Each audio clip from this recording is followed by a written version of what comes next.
Not being a good wall facer if you're not keeping it internally. And this is going to be even harder than convincing myself that water's not toxic. Of all humanity. Did the kiss the ground thing when he landed. I just can't. It was a confusing whirlwind.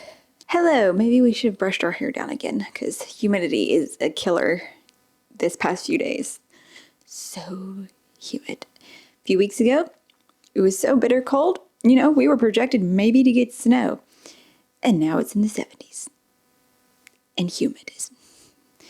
And in and out rains. And it's like, I love the weather where I live. I love our weather. It's so great. We are starting this vlog though. That is what we are doing because we aim to start book 2 in Remembrance of Earth's Past. I don't know how to remember the series name, which is The Dark Forest by Cixin Liu today.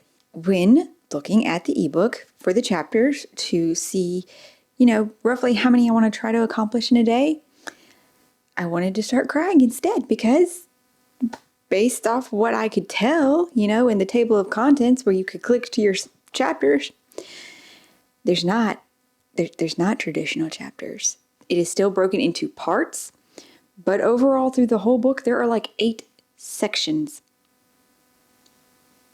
Some of them short, some of them almost 200 pages. So today, we're going to get through the prologue.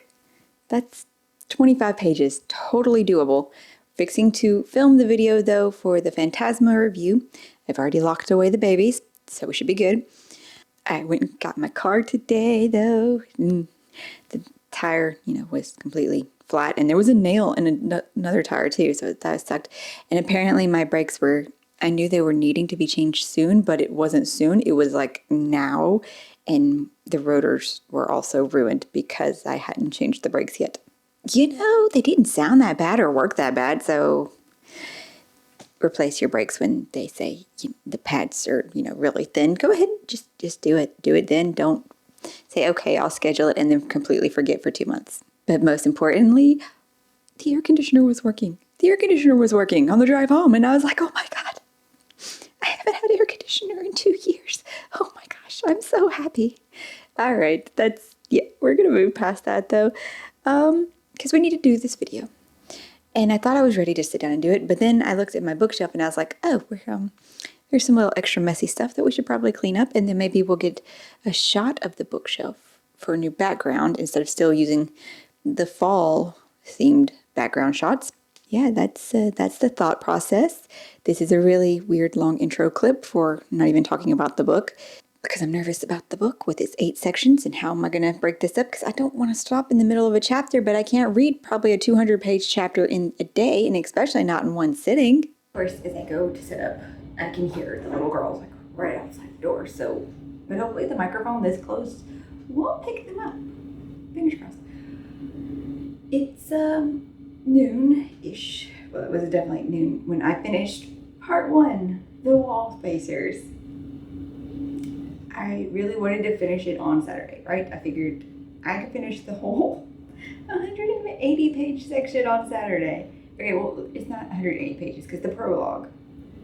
I read the prologue Friday and kind of started Wall Facers.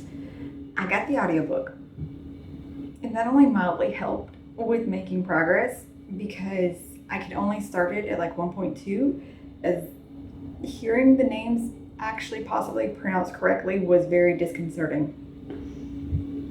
It was, because okay, I've been saying it in my head, especially,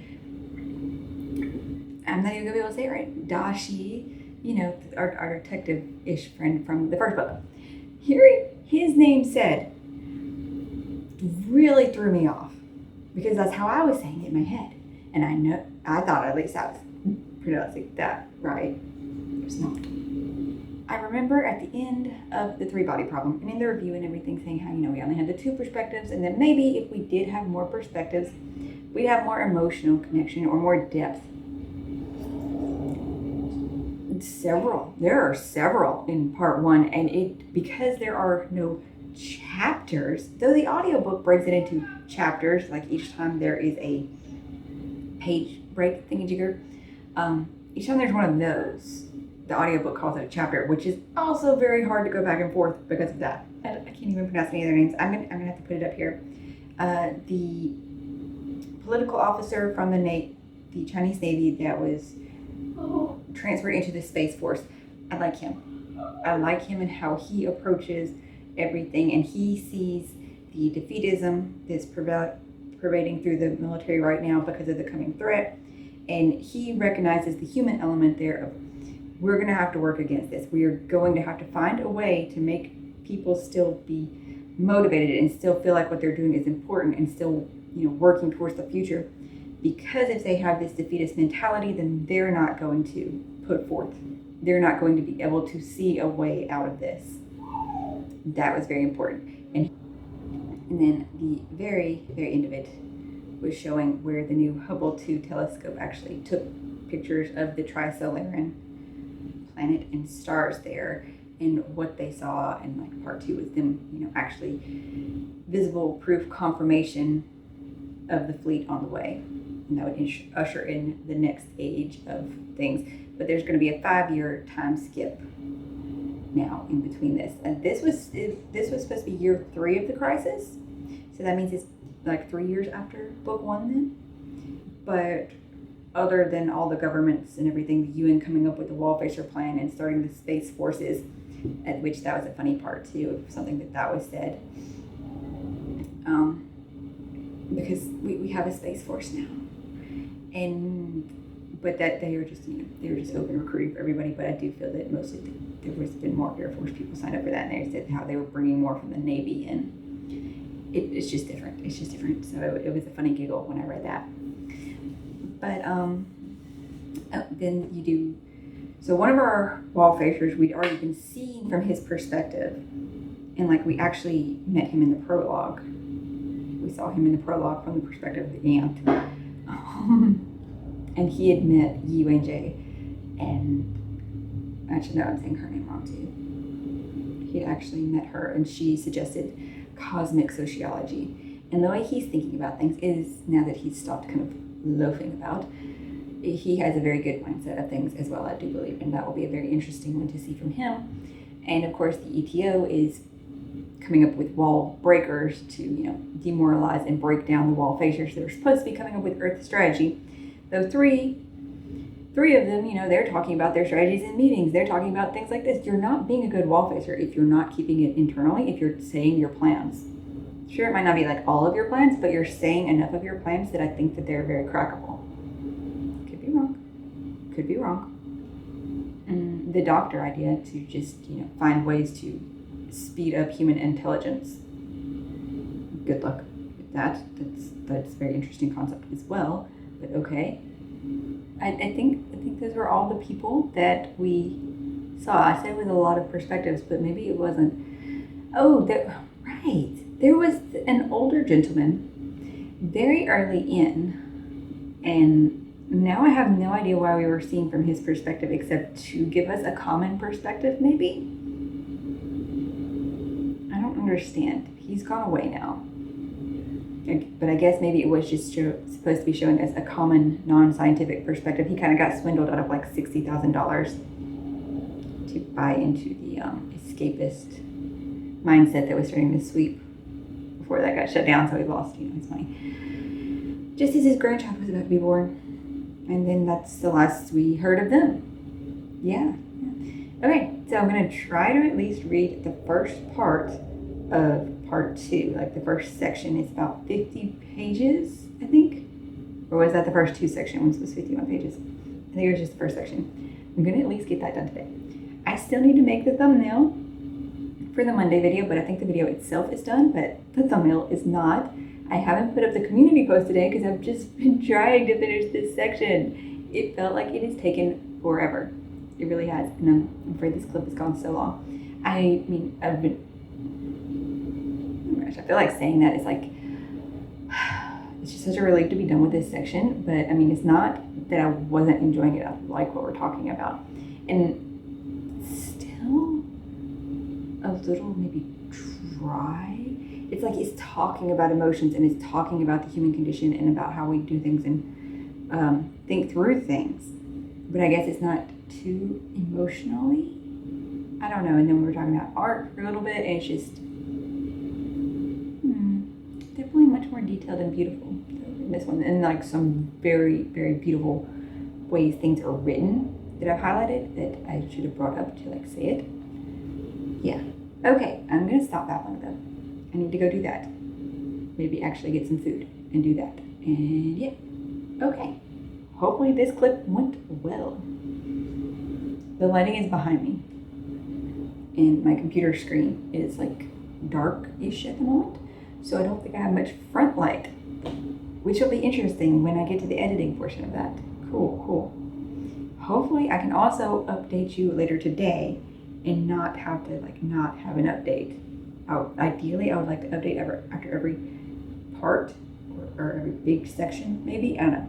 Maybe I'll come back if something really big happens too. Maybe. We'll find out. We finished section 1 of part 2, which is, the spell. That's what part 2 is. Hi, buddy. Don't. Okay, come up here. Don't touch the camera. And oh my gosh. Okay, so I thought about updating earlier, but I was going to the grocery store, and so I was listening to it on audiobook, and things happened. Let's just say all of the wall facers are in hibernation. Well, okay, how much to say, how much not to say? Okay, we already covered the wall facer project, where they have to keep the strategies in their own mind, and the wall breakers, who are part of the ETO, who are, determined to break them. And pretty much right at the beginning, forgot to admit that we are in Tyler's head. I think that was his last name, right? Tyler, yeah. And he's like, oh man, they have, their character quirks and flaws, obviously, before now when we saw them in the first part. But I didn't like him and how he was like looking down on this person who had come to his home to see him, and he's pretty much looking down on all lower social people than him and saying none of them like try to look above or rise above where they are. What? Dude, what? And immediately after that, the line immediately when the guy starts speaking, like brings him to his knees. I'm like, this is great. Bad, but great. So that happens, and then I think I said that it's been the 5-year time jump, right? Right, yes. And then we go to Luoji, who is he's kind of a scientist, but he also kind of like went away from science and was just like teaching college science and stuff. And he got picked, and no one was sure why he got picked. And he went to go live in his Garden of Eden and has just kind of like laid about the whole time. And he is kind of one of the ones that we saw from the most, though, in the first part. I don't think I mentioned that. And he got his, dream everything. Now he's had a kid. Children are fun. I don't know what I said anymore. He was living his perfect life, and then his dream bubble got broken, and he had this revelation, and now they really, really want to take him out. And he was the last one to go into hibernation. And now I think we're skipping forward another 4 years into the next section, and I know why this part of this chapter, but this whole section, part of the book is called The Spell, though I don't know why he named it The Spell, but it is their plan, I think, maybe to get an ally. I don't know why we couldn't have just also attempted to find somewhere else for these people to go. We don't even know if they need oxygen. I don't know if they even know if they need oxygen. I mean, I'm sure they know what our atmosphere is made of by now, but... Okay, so we finished this section now. That's year 12 of the crisis, and the character who I really liked, because he could read the morale of the people and knew, with focusing and had hope of the future, he did kind of a bad thing in the name of all humanity. Ruthlessly planned it out and carried it out. And even when he thought maybe it wouldn't succeed, he was already thinking, okay, I'm going to go come up with a backup plan. But he's gone into hibernation now too. And I never really explained how the hibernation process works or why we think we're going to be able to dethaw people. I don't know if they've ever successfully said that they did that. But they've definitely put the people on the ice. And at one point, UN secretary lady had said, it works better on children. When was that tested? And you took a 1-year-old to do this. That's not exactly children. That's a baby. So a little more sensitive in areas. I don't know. Yeah, that's happened. Okay, so then there's just one more chunk in part 2 that we'll get into tomorrow. Read a little further today though than I thought I'd be able to get, like another 30 pages or so further, but that's good. That's good because don't know tomorrow. Not sure how that's going to go. I know we'll finish the third section of part 2.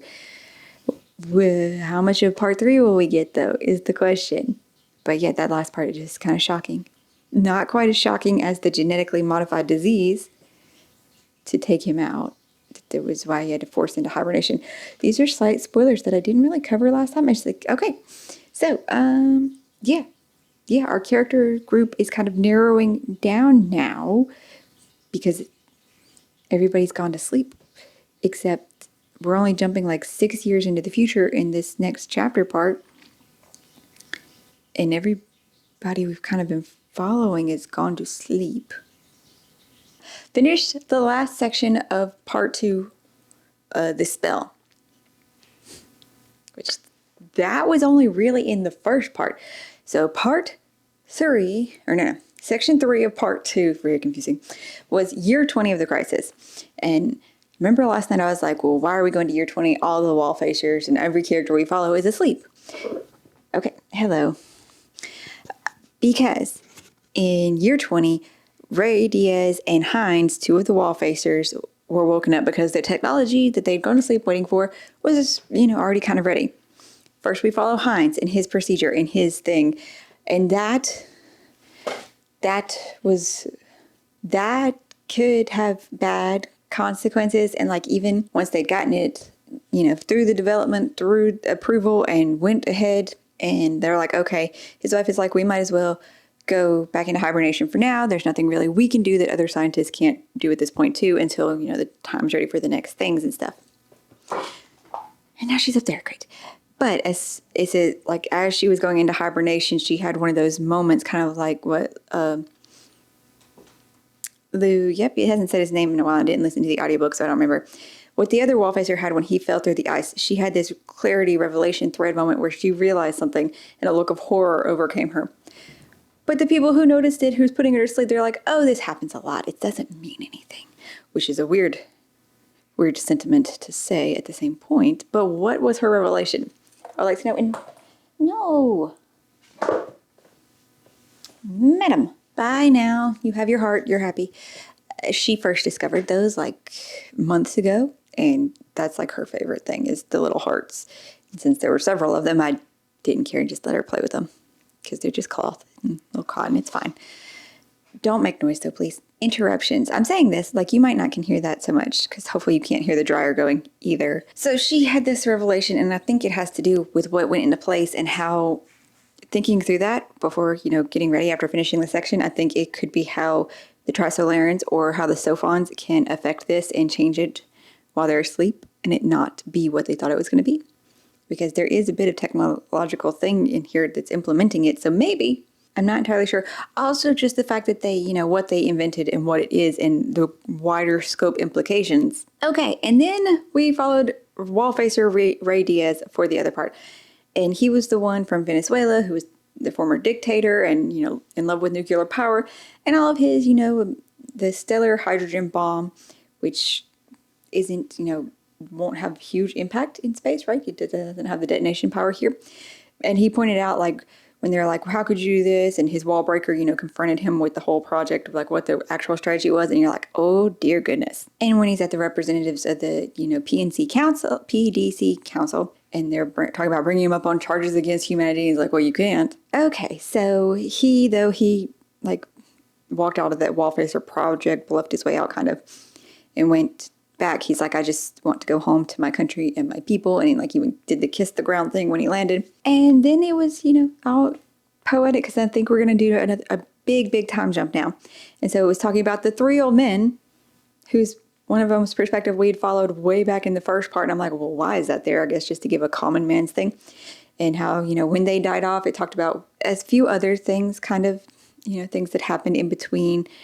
And yeah, how humanity, most people didn't believe in the golden age anymore. No, there can never be a time of it was like we were peaceful and, things were happy. I got through part 2 though. Man, we did a long talky thing. There were some deep things like, okay, I brought the phone in here so I could read the quote. So let's pull up the quote. The most recent quote that was just, yeah. The most recent quote, like right here at the end when everything was like coming to the end of this section. Time is one thing that can't be stopped. Like a sharp blade, it silently cuts through hard and soft, constantly advancing. Nothing is capable of jolting it even the slightest bit, but it changes everything. Yeah, I've actually highlighted quite a few things and added like little notes onto them. I'm trying to be much better with my notes of this, besides just coming in here. Okay, so we've made it like 95 pages into the 100-something page chapter, or like 200 almost page chapter. Let's just say that I have 100 pages left to go until the end of the chapter, and you're all the way up here now. Hello. Hello. I don't know what you're doing. I don't know what you're doing. And things have happened, like lots of things have happened. Oh, I know why she had the look of horror now. Why? And okay. Okay. So we're 200 years into the future now, right? And humanity went through the Great Ravine, and it took like 75 pages for them to tell us what it was. And I was thinking it was just catastrophe and war. And okay, I shouldn't phrase it like that. It was a really bad thing, right? Like at least 5 billion people died across the world because it was like the Great Depression on the global scale. And you drought, famine, because global warming, because they took away all of the environmental protections because they didn't feel that was necessary. They actually like banned things because they said it was against humanity. I don't know. There was some thinking and logic gaps there. There really was. So humanity went through this quarter or half a century span of really, really bad times that they think their technology isn't expanding anymore, but like they have reached past the point of, what we are currently a bit, and they live in underground cities, like 1,000 meters underground, however far that is, in giant tree pillar things. And the people who wake up, the hibernators, they can live down there if they acclimate to society, but a lot of them do choose to go live on the surface. And strangely enough, become farmers because they just don't vibe with the kids, as they call them, even if they're like older than them and stuff. They just also, weirdly, everybody is very optimistic about the Trisolarans, that of course they'll want to negotiate it with us because humanity is so strong. Which the space fleet has like doubled, tripled in size. So we have more than the Trisolarian fleet, especially as when the last spotted of the Trisolarian fleet, like through the dust clouds, track them and stuff, that they've small size. They're not all in formation and everything.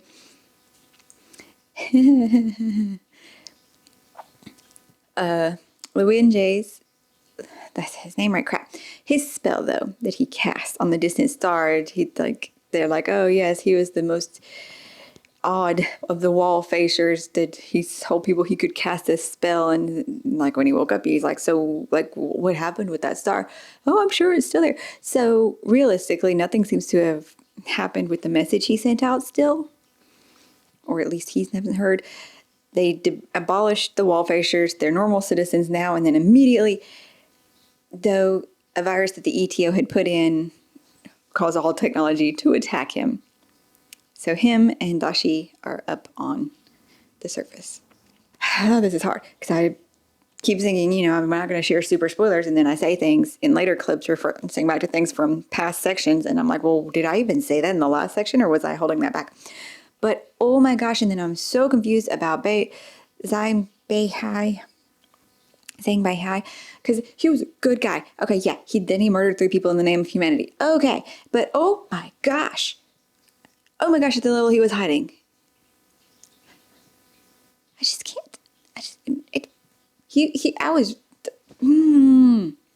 It definitely shows the amount that even when you're in that character's head, you're still not grasping them, I guess, enough. If they can hide this when you're seeing through their perspective? Is it that we're not getting enough emotion from them? Because, yeah, our emotional, you're not feeling the emotions from these characters. I think I said in the last clip that maybe he was doing better with that, but you're not getting that feeling of emotions. You're getting not even a description of them, because they're like, his is very, very calculated. All of it is just, yeah. But I'm still connecting to them a bit better in this one than the last book, so there's that. The Trisolarian probe has entered the solar system. They're going to intercept it. They haven't yet. There's another ship that's like accelerating faster and will get to the solar system faster than the rest of the Trisolarian fleet, and they think that that would be a negotiation delegation. But why aren't the Sophons talking? And because they communicate with thought and all their thoughts are open, they'll think that they believe that we just know what their intentions are, that this is, of course, what we would think they were doing. I don't know. I still think that the Mind Seal, even though the technology was closed off, everybody's too relaxed about all of this. With our technology being on lock, how did we get our space fleet exactly to that point? I'm going to go do some yard work. A little bit. Get up some limbs and a lot of the leaves that are near our air conditioner unit before it has its yearly maintenance check. Because, yeah. And I'll listen to this next section on the audiobook. We're getting from Dingy again in this section, which I didn't know he went into hibernation and is still alive, but apparently he's still alive. And it's weird that this minor character kind of keeps popping up. He was a major character in the Ball Lightning book, but he's only kind of been minor here in these. He's been brought up a few times. So this is interesting. This is quite interesting. Okay, we have 52 pages left. And I'm trying to remember what I actually said before I went outside this morning. I think it was how a side character has actually become a main POV for a little bit here. And I was really surprised that he was in the future. He's 83. He was 83.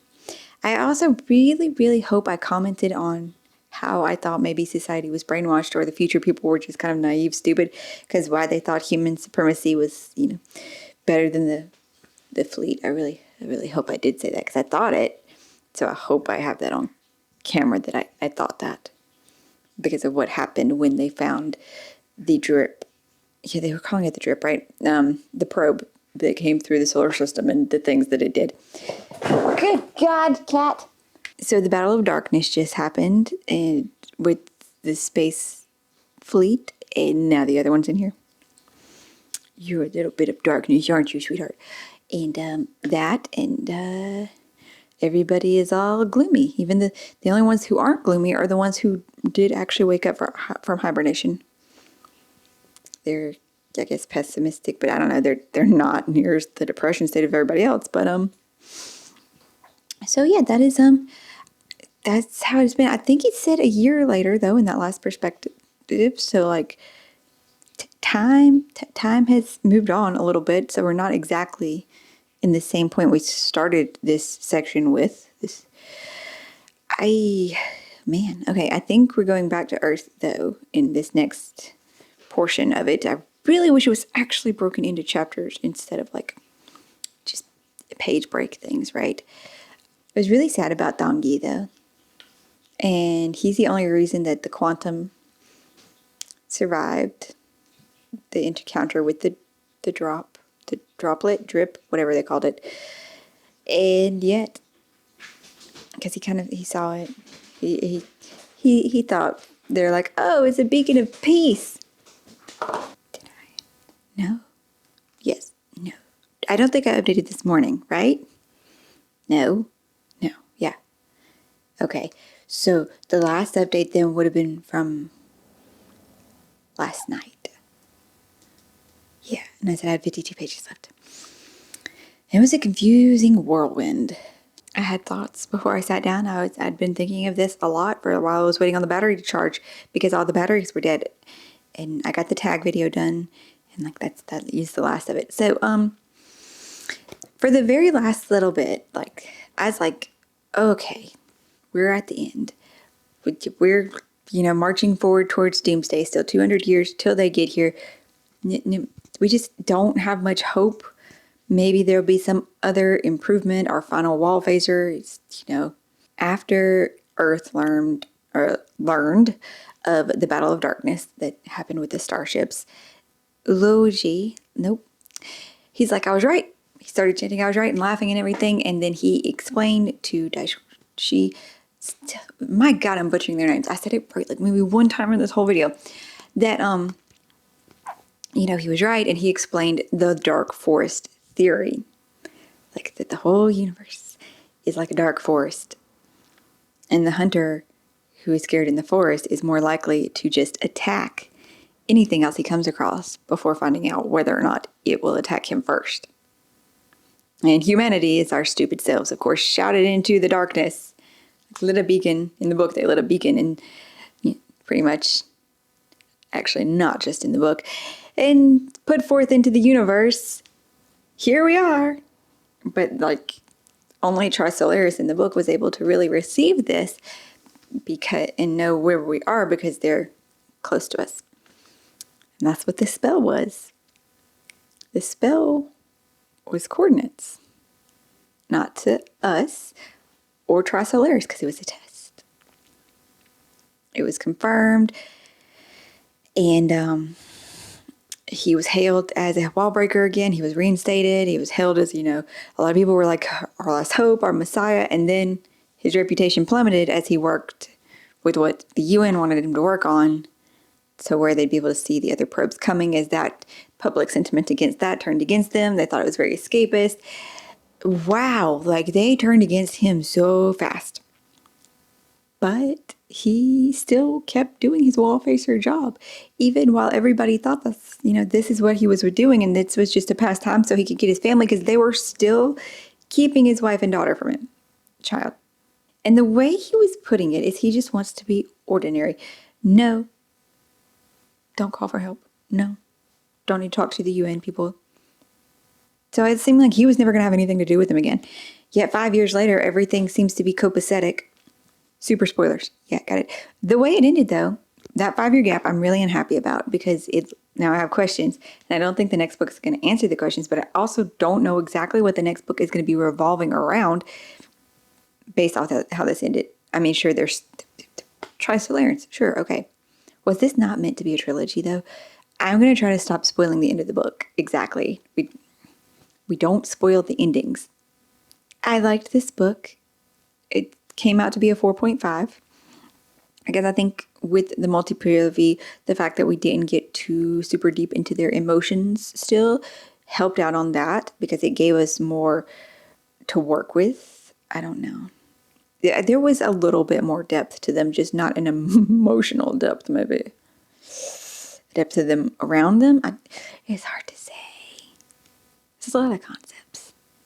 I think we went even more science in this one than the last one. There's a lot of things talked about. There was a lot of things. Okay, let's open the final book in the trilogy. It looks fat and chunky, but I thought this one was going to be smaller than the other ones based off other images. I don't know. Amazingly, we have not summoned a cat.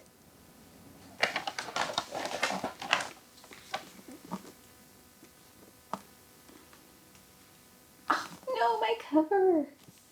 Ah. My cover is a little bit messed up at the bottom. It was shifted, so now it's all bent over. I'm so sad.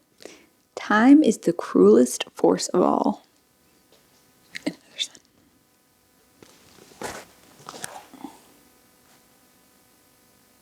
So this one is following somebody who's woke up from our time and was in the hibernation.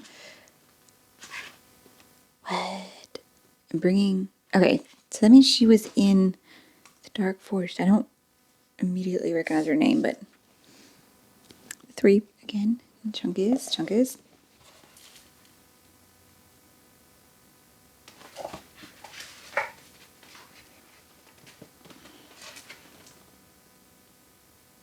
This is a full 200 pages longer. Why did I think it was smaller? I I hope you enjoyed the vlog, even as we got less coherent and maybe rambly there at the end. If you liked it, you'll give it a thumbs up. Check out some more of my videos, though if you clicked to this one, you probably did click from another one because I generally don't make these like public. They're just through the reviews themselves or for a certain thing. But if you enjoyed this, please feel free to subscribe and join me maybe for reading this last one. If you haven't finished the trilogy, but you have read the first two, we can read this one together. I would love to read books, talk books with you guys. I hope you're having an excellent day, and I'll see you in the next one.